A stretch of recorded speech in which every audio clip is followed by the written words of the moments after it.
Yo, what's going on, guys? It's Houston Sports Talk back into the video day, and today the Charlotte Hornets have signed Mann to a 3-year, $24 million deal.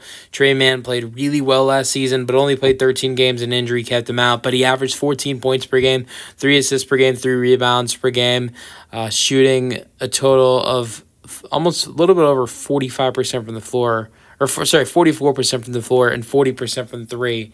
Played well for Charlotte after getting traded there from OKC in the 2023-24 season, averaging 12 points per game. And this year was even better. I look at the guard talent for the Charlotte team. If staying healthy, it's really good, the guard talent.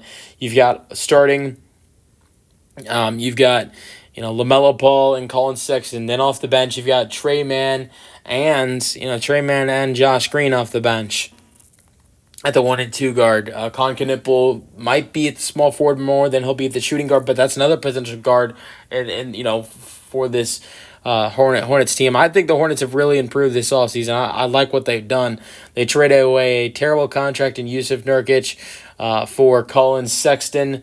They end up, doing a really good job in the draft, getting Con Knipple, Sion James, and Ryan Cockbrinder. Today, they traded away a terrible contract in Vasile Micic and got back 2 second-round picks and Pat Connaughton for him. I really like what the Hornets have done this offseason so far, and I think if the Hornets, if they can add in another, potential, they also signed Mason Plumlee. If they can add in another center this offseason, I think the Hornets are a team that could be in the play-in or playoffs next season, with the Eastern Conference being more wide open next season. But I think if they could, potentially contact a DeAndre Ayton and say to DeAndre Ayton, hey, we want you to come play next to LaMelo Ball, Brandon Miller, and Miles Bridges, and Con Knipple, and the other guys on this team, Colin Sexton. If they could add in DeAndre Ayton, this Hornets team would be really special next season.